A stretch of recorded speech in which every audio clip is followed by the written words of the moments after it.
Many moons ago, I sadly had to give back the horn I was borrowing from Clearwater Music, the almighty Conn 8D.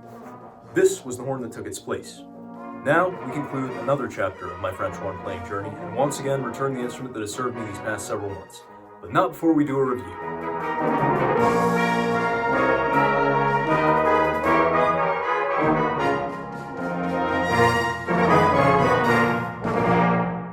Hey there everybody, this is your host Sam here from the Samuel Plays Brass channel. I hope you're all doing well today and thank you for tuning in.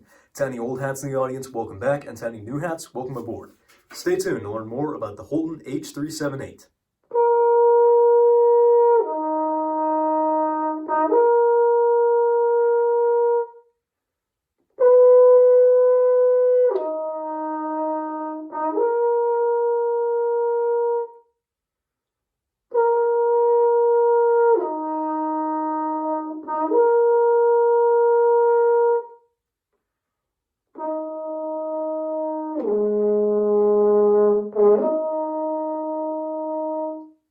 Many horn players will be familiar with the household name of Philip Farkas. Farkas, aside from his influences in the modern French horn pedagogy, also worked closely with the Holton Company. This was one of several horn models that was released in collaboration with Farkas. It's an intermediate model in the series, unlike, for instance, the H378, which is considered the Farkas professional flagship horn. We'll take note of the fact that this is a Crosby wrap horn. We've got the thumb trigger valve up here, a little bit higher than the first valve, rather than over here next to the third valve as it would be on a Geyer wrap. We'll see three different tuning slides on the instrument, one to tune the whole horn, B flat and F, or off the trigger and on the trigger. This tuning slide here tunes notes off the trigger, or only on the F side. And a cool little feature of many Holtons, we have B flat independent tuning. This little tuning slide will only tune notes on the trigger. So if your on the trigger notes are sharper than off the trigger notes, you can actually pull it out just a little bit, as I have done. One key visual and acoustical difference between the 378 and its professional counterpart, the 179, is that the former, unlike the latter, is not all nickel. We see yellow brass on the bell and on these curved slide crooks, although we do see some nickel accenting on these straight slide tubes, and the lead pipe, which has undergone its fair share of damage and repairs, but it's still clearly nickel. The bell on the instrument measures out to 12¼ inches and also happens to have a medium throat. There's maybe a little bit less room in there for your hand than certain professional horns. It does feel to me a little bit more cramped than the Conns I've played, for instance, but it's nothing too noticeable, and it's good if you have small hands like mine. The bore on this instrument at the valve section measures out 2.468 inches, so 468 bore, 12¼ inch bell, fairly standard French horn specs. Other features include the lyre holder here next to the third valve, and string linkages on the back, as you would expect. The rotors and rotor bearings on this horn also happen to be tapered. That was worthy of mention on the Conn website, so I figured I'd mention it here. We're going to change the camera angle briefly so I can discuss my favorite feature of the H378 and indeed the whole Farkas line, which is the ergonomics. Philip Farkas made sure these horns were designed in a little bit more of a compact wrap than some other horns out there. The horn I'm moving on to playing now is definitely a fatter and more awkward one to hold. The wrap on this one feels great. It just fits nicely in your hands. You can play it on the knee. You can also play it off the knee really well, which is actually what I prefer to do.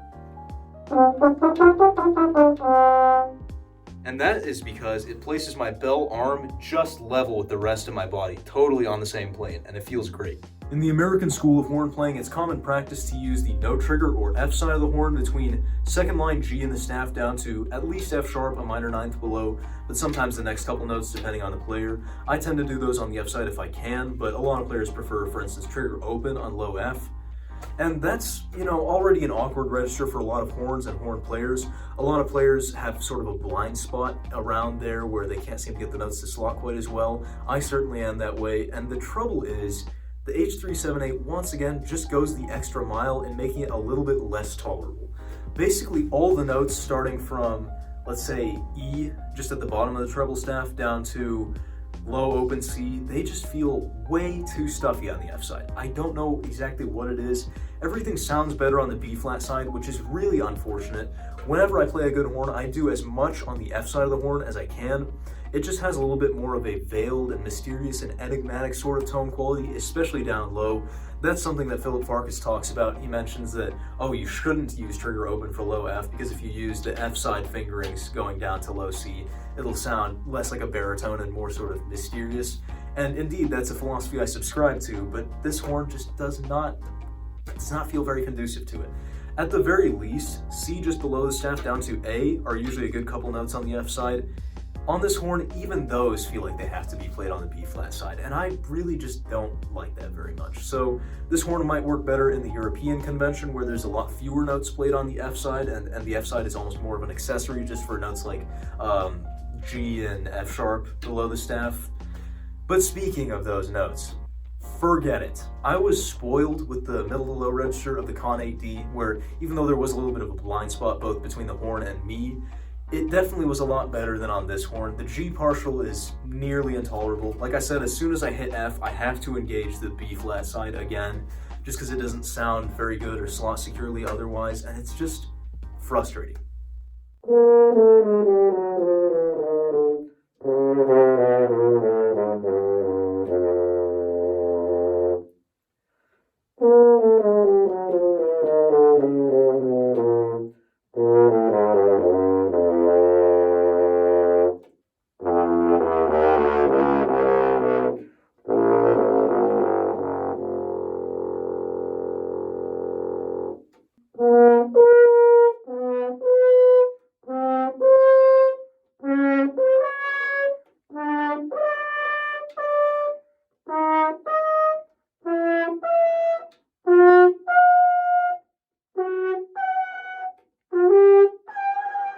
If you're able to start and stay in that blind spot register, it's not too terrible on this horn, but trying to transition into or out of it, whether it's coming up from the lower notes or down from the higher notes, it's just really troublesome, more so than it needs to be unless you've got the trigger down almost all the time.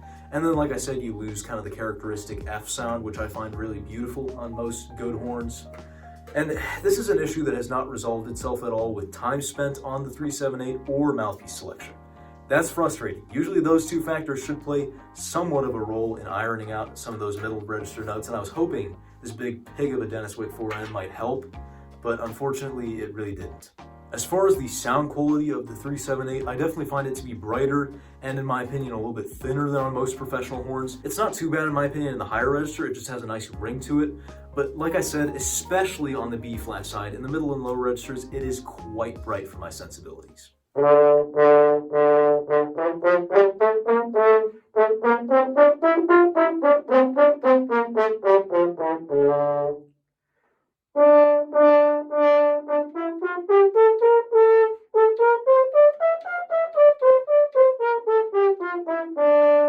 Now, sound quality, more so than range or ease of playing, is something that usually can be altered by mouthpiece selection. I've played a few different mouthpieces on this horn. I started out on Farkas mouthpieces because this is a Farkas horn. You'd expect it to do fairly well with Farkas mouthpieces, and that for the most part it does. I've played this MDC and this VDC on this horn. The Farkas MDC is definitely small and shallow for my liking, and it gives this horn, in my opinion, an over-bright sound to the point of almost shrillness or a strident sort of sound. But it does give the horn a nice response, a nice ping on the articulations, and a lot of clarity. Whereas the VDC, with its deeper cup and narrower rim and slightly wider inner diameter, definitely rounds off the sound of this horn nicely. It gives it a really nice sound. What it also unfortunately rounds off is the articulations, and so the response of the horn is a little bit slower. It's not the ideal pairing for some, but I made it work for quite a while. And then I shelled out for, like I said, my pig of a Denis Wick 4N, and that, my experiments with it, sort of proved to me that this horn responds nicer than actually a lot of other horns to larger mouthpieces. Some horns really back off and almost in a way close up when you try and put a larger mouthpiece on them, but this Wick 4N does help to tame the horn a little bit. Even if it doesn't solve the middle to low register dilemma, it definitely takes what is otherwise a fairly compact horn due to its wrap and medium bell throat and gives it a little bit of a roomier feel in a way. There's a lot of factors at play there, but I do like using the larger mouthpieces on this horn.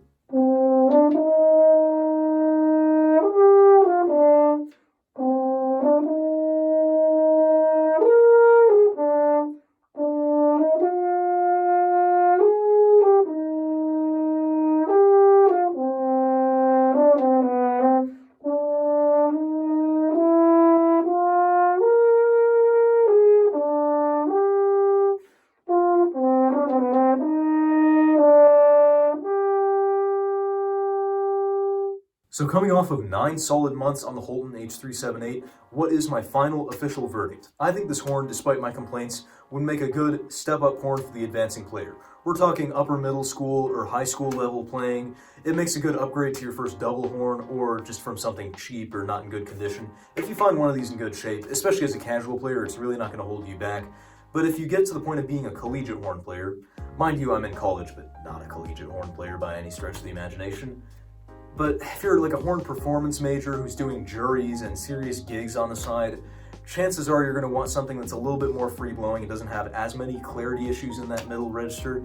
This might start to hold you back in a setting like that. It has not held me back terribly much, of course, despite my complaints. It's an easy horn to hold and play, and, you know, a lot of fun overall. It's probably better for wind band use than orchestral use, firstly due to the brighter sound than most horns. It blends well in a wind ensemble section, more so than in the orchestra. And the lower register issues, I find in my limited experience that, especially in the lower chairs, in an orchestra you're called to play a little bit lower, a little bit more frequently than in the wind band. So that's my reasoning there. But in any case, pretty much wherever I've stuck this horn in my time with it as a casual, it hasn't held me back too terribly much. Like I said, 9 months was not for nothing. This horn and I have become close friends despite our disagreements. And even though I'm really excited for my next chapter of my horn journey, and I'm really excited to show you what I'm playing on now, it is a little bit bittersweet to see this one go. Not quite as much as the AT, of course. But in any case, I hope you've enjoyed this video and learned something about the Holton H378. If you have enjoyed, make sure to leave a like and a comment down below. Consider subscribing if you haven't subscribed already, like a lot of my usual viewers have not done. It's a small gesture with a huge impact, and you'll be up to date on future reviews like these. You can see past reviews in the playlist up in the card. This has been Samuel Plays Brass, once again reviewing the Holton H378 horn. Thanks so much for watching, and until next time, we'll see you on the flip side.